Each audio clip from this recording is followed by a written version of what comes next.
Dive into the heart of Cleveland's business community with the Cleveland Burning Podcast. Join me, Kim Kitchen, owner of Burning River Marketing, and Kirk Tietz, owner of Cleveland Custom Coatings, as we explore the untold stories of local business owners.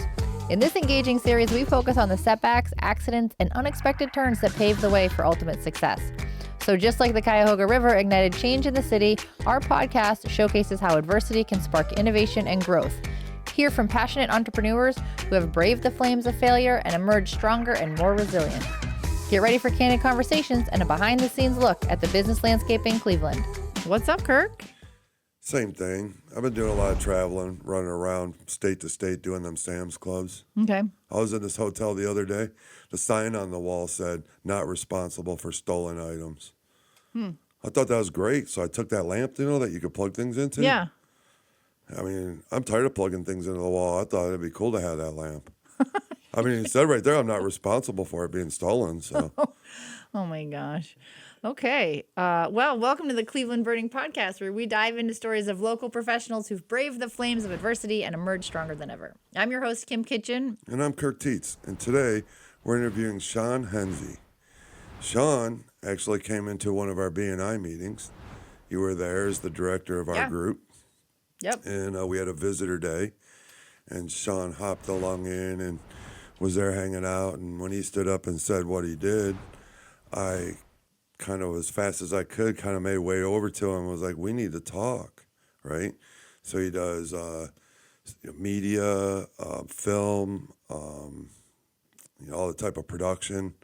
And ironically, we had been we were in need. Yeah, for sure. Somebody who could help us with what we were doing, take us to that next level and make us a little better than what we were. And so I sat down and talked to him, invited him to come into the office and see what we're due here and what we had going and if he had any suggestions or anything. And very luckily, he not only helped us right away with some of our problems, but decided to jump in and be part of the group. So I'd like to welcome the new member of Cleveland Burning Podcast. Absolutely. And it's already been a true pleasure to have you here. I appreciate that very much. And Sean owns Studio Mind in Olmsted Township. So Sean, tell us more about Studio Mind. It's kind of a audio and video production company.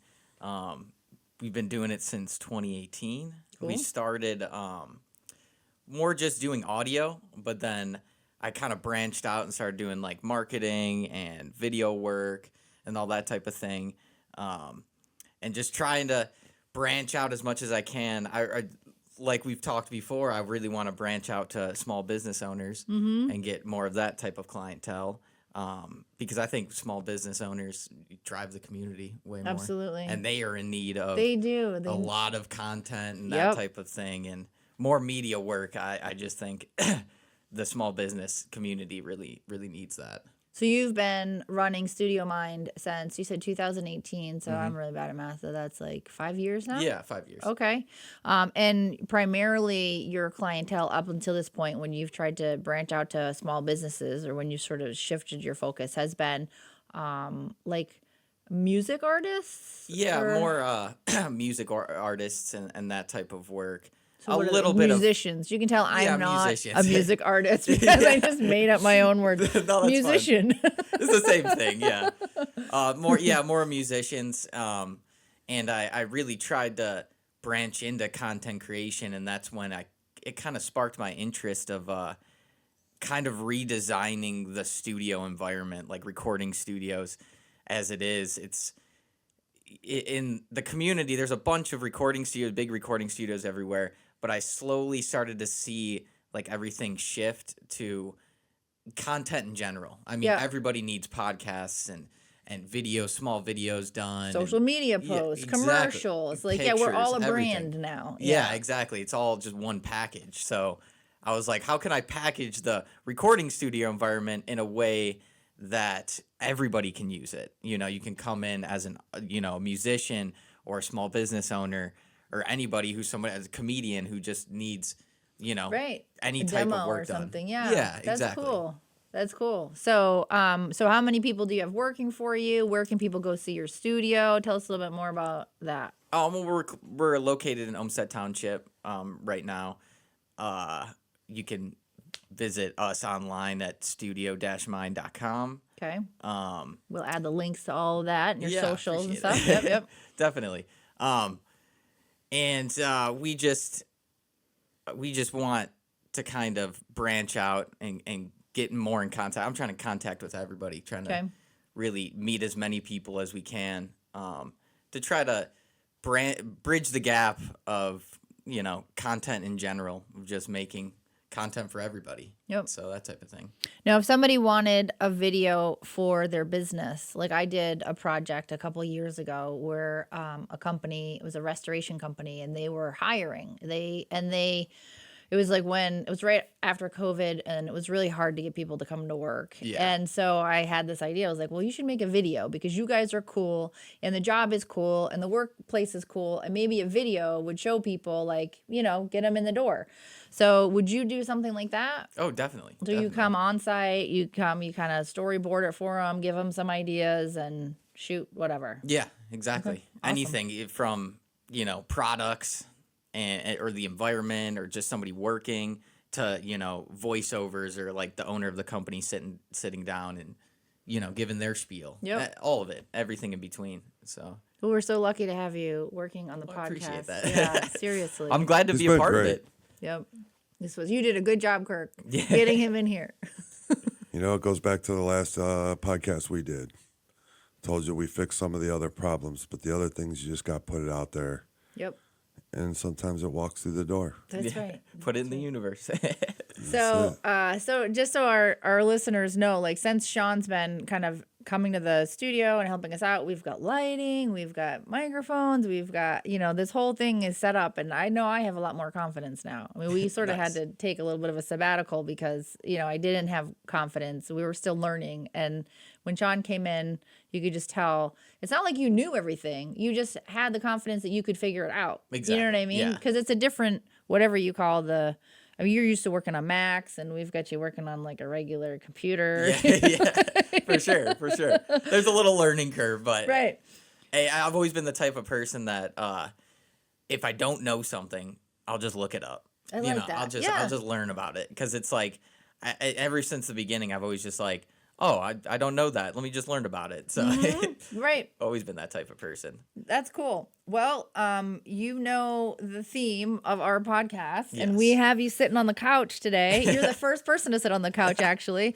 So we want to focus on failures and mistakes, trying to sort of break the stigma for our listeners that, when you fail in business, it just means you're getting better. You know what I mean? Yeah. It doesn't mean that you should shut the doors or be, kind of depressed. So tell us about the worst experience that you've had so far, mistakes or something you failed at or a do-over you wish you could have had. It's a hard one because I'm early in my career, so I will say that. Right. But there's been times where we've gotten emails of scams and stuff like that. Wish I never, gave those the time of day.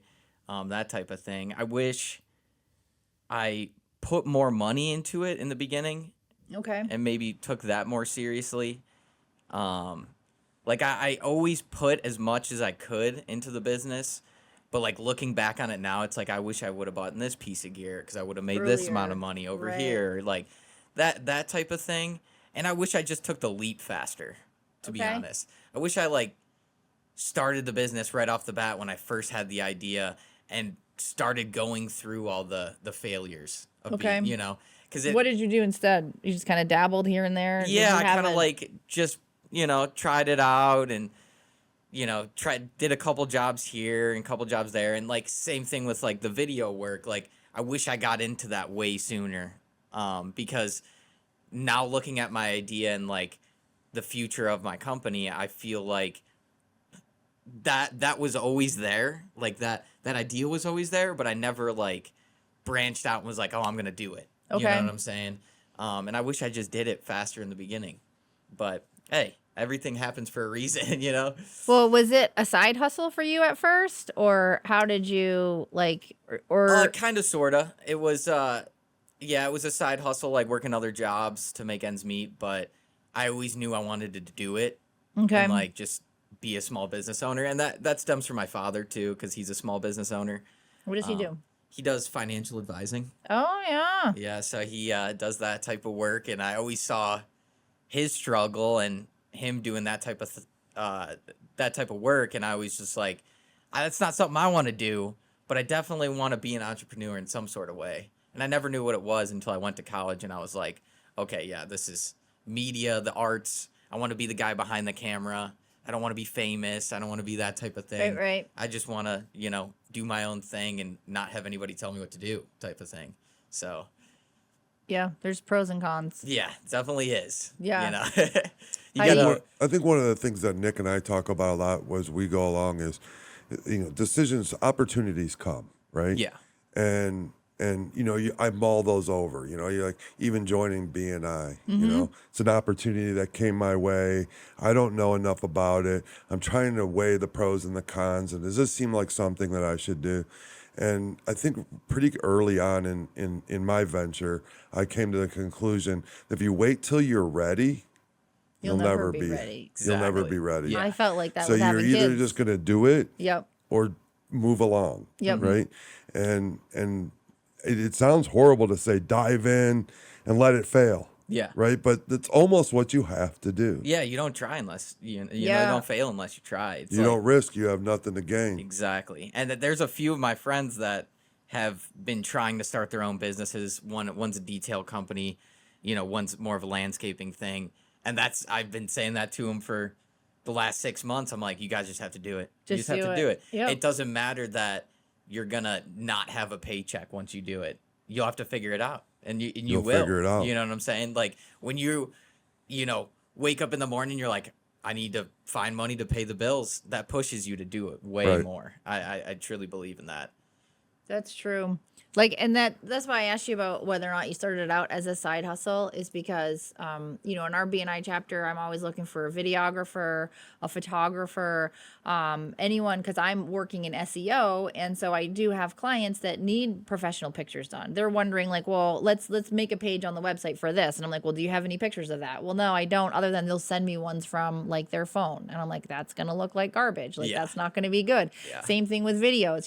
That project I got involved with a company that was hiring, I wound up sourcing that out to another video company, but they're talking to me about marketing. So these opportunities come up. So then when I go out into, the business world and look for photographers and videographers, a lot of them are just doing it on the side. Yeah. And, and they're like, well, I can't make a BNI meeting because, I really work 9 to 5, and they're just doing the photography or the videography. And their mindset is that once that gets big enough, they'll leave their full-time job that they hate. Yeah. And it sounds to me like that's kind of what you're saying is that if you had to give, advice to somebody like that and they really love the photography, they really love the videography, they really love what they're doing with sound editing or whatever it is, just do it. Yeah. Just do it. Just get it. It's going to suck and you'll be broke, but hey, you got to start somewhere. And like you said, of people who like don't completely dive into it, it's always just going to be a side hustle too. Yep. Because you never put actual time into it of like waking up and being like, okay, how am I going to do this?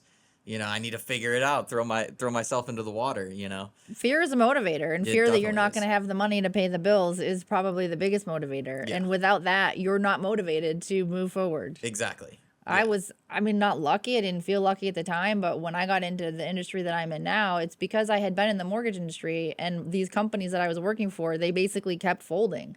It was 2008 and I didn't have a paycheck. So I was doing like the social media and then the websites and then the SEO because that was the way that I had to make money while these companies kept going out of business. And then I Yeah. was like, I'm just making this my job, Yeah. because then no one goes out of business because it's my business. Yeah. And there is no going out of business. Yeah, and there's something to say about like all the jobs that I worked before I started this.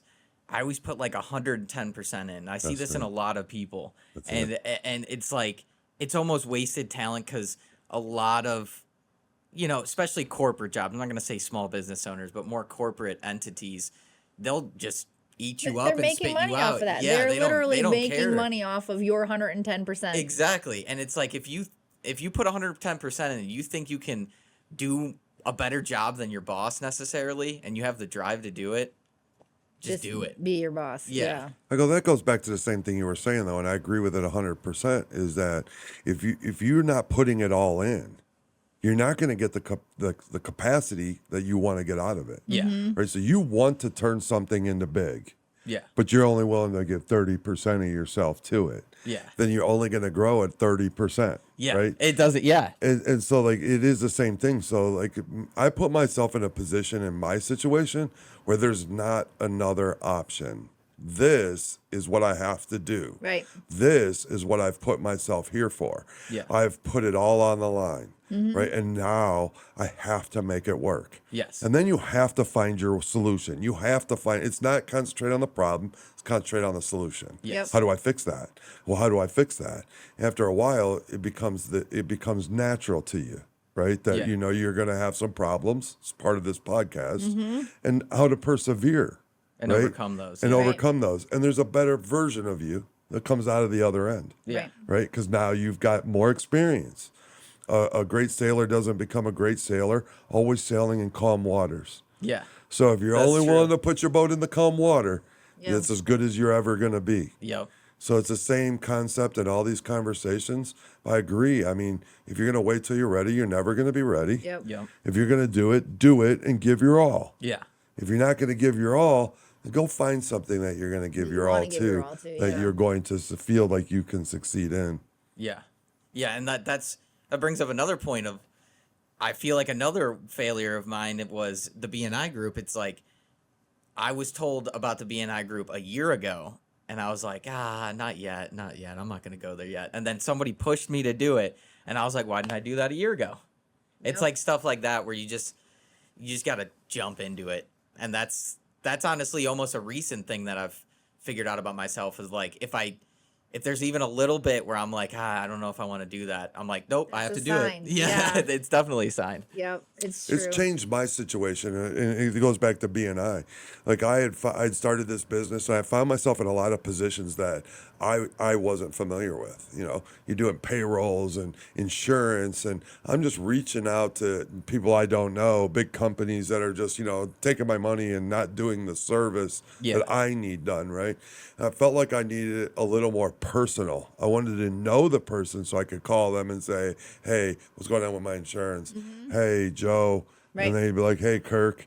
And we'd have a personal conversation about my situation. And so I was talking to a guy, and he said, hey, you should come to this B&I group. And I think at any other point in time in my life, I would have been like, yeah, whatever, guy. Yeah. I'm busy, Yep. But it definitely was in that mode of like, of do it. Yeah. A door's open, go look. Right. I can go look and decide not to. Exactly. Right? Yeah. So it's the same thing still to this day. I get phone calls of people like, hey, you want to advertise with us or whatever else? And I probably don't, but come in and sit down and let's hear the conversation. At least if I say no, I know what I'm actually saying no to. Exactly. Right? Yeah, I'm that's a good point. educatedly saying no, and not just saying no because it seems weird to me. Right. And BNI changed me. I mean, it really did.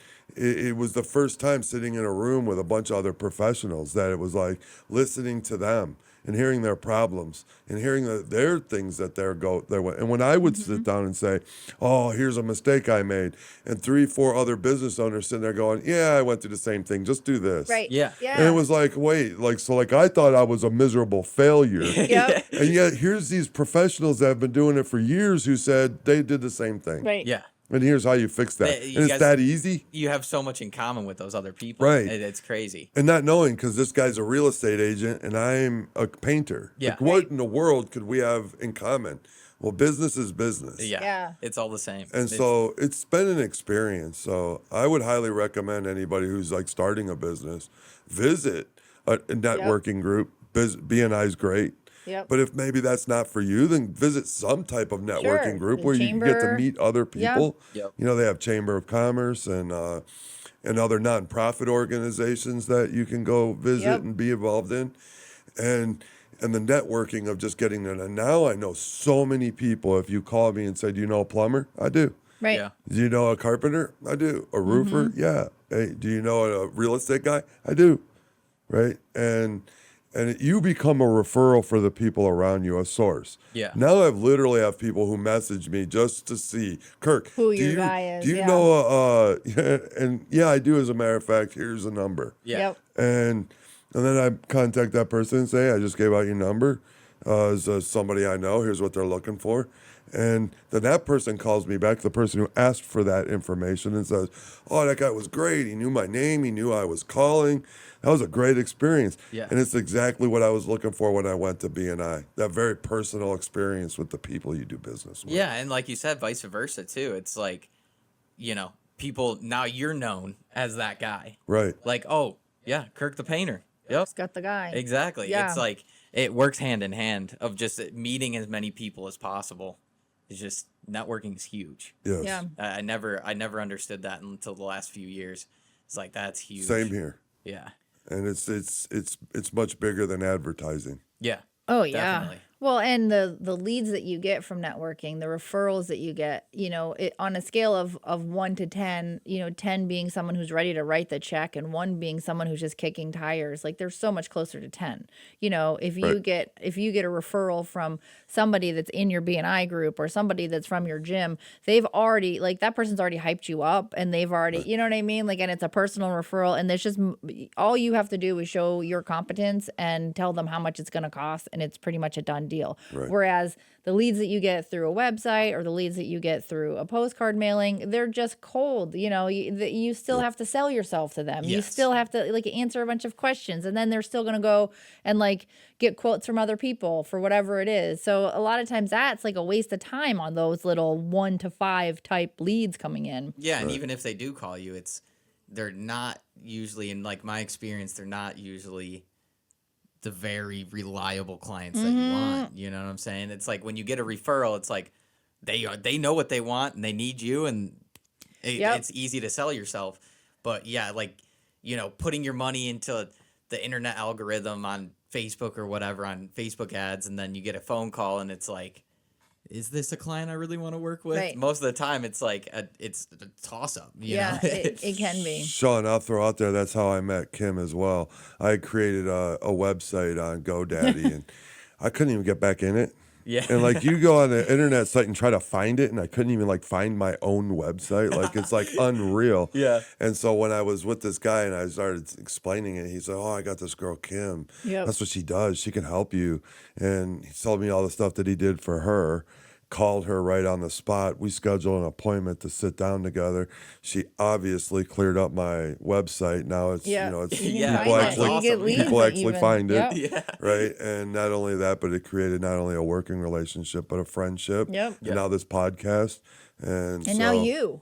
Yeah. Right. It just all It's like builds. crazy. It's crazy. And that's just been within a year. Yeah. So we do like to leave on a fun note, and I want to know more about your business, honestly. You're not in a BNI chapter yet, so I've never really had a one-to-one with you, which is when we say, tell us about, where you want to take your business. Tell us about where you're going. How can our listeners help you? What are you looking for? What type of business do you want? What are you doing with Studio Mind? Tell us more. Yeah, like I said in the beginning, I definitely want to work more with small business owners. In all capacities of whatever they need, like podcasts and short social media videos, pictures, anything in that regard. But I'm trying to take my business to this weird idea that I have of more of a content creation space of you can come in and record music if you're an artist, but also you could come in and do a voiceover, for a commercial if you're a small business owner and that type of thing. We want to develop where we have podcast rooms we rent out. We have just space that you can, in front of a green screen, you can rent out, all types of things. Okay. That I really want to get into. Even help with marketing, like what you do. It's we can branch off and work with each other to try to bring small business owners and the community, farther together. So if somebody doesn't really know a specialist in video and audio, and they know somehow that like they want to get their business out there more, but that they just don't know really where to start, are you like a good phone call where they can be like, look, definitely a good resource. I can point you in the right direction. Okay. You know, if it's something like, oh, you need SEO work, I'll point them to you, because it's like, it's that type of thing where if I don't know how to do it, either if it's something easy, I'm going to learn it, or I'm going to point you to someone who does know how to do it. Yeah. So, and I think nowadays people will see other companies or their competition, and they'll see like short videos or TikToks or Instagram posts or something on their LinkedIn or something. They'll be like, I want to do that. Like, I want my business to look like that. I don't have the same message. I have a similar message, but I have a different value proposition, but I don't know how to get that across. And we're trying to do it with our cell phones, and it's becoming a time suck, and it doesn't look professional. Yeah. I see that as somebody that should call you, get a strategy together, and then you could start working with them long term. Exactly. And it's a good thing that so everybody is on social media now. So it's like there's so many ideas out there. Like I get phone calls all the time of like, "Oh, can you do drone work, cuz I saw this drone video and I want to do something like that." It's like, "Yeah, totally." Right. It makes it easier that people have the idea too. Yeah. Regardless, we'll help you if you're like, "I don't know what I would need, but this is my business." Yeah, sure. There's something there. Right. But yeah, I think everybody needs to finally get on the technological train of using social media for your business and using, website and Google and all that type of thing. Because it could really, if it doesn't get you clients, it's going to legitimize you, where somebody's going to look into you and be like, oh, this guy looks professional. Look at these pictures. Look at these videos. Look at this company, as a whole. Yep. That's my pitch to everybody. Cool. I love it. Well, thank you. We love your story. We're super excited to have you as part of the podcast team. Awesome. I appreciate it. Yeah. And if you enjoyed our episode with Sean, and we hope you did, then please subscribe. Hold on right there. Okay. Let's just stop. All right. All you mothers out there, happy Mother's Day. That's right. All you mothers, too. That's a different. That's M-U-T-H-A. Mother's Day. Yeah, that's for all the mothers out there, too. Okay. If you're a mother, please subscribe. Or a mother or a mother. Either or. Both of them should Both subscribe. of them. Okay. We love you both. And leave us a review to help us reach even more listeners. So until next time, remember that every train wreck can be a stepping stone to something extraordinary. And thanks for joining us on the Cleveland Burning Podcast. Thank you. We'll see you next time.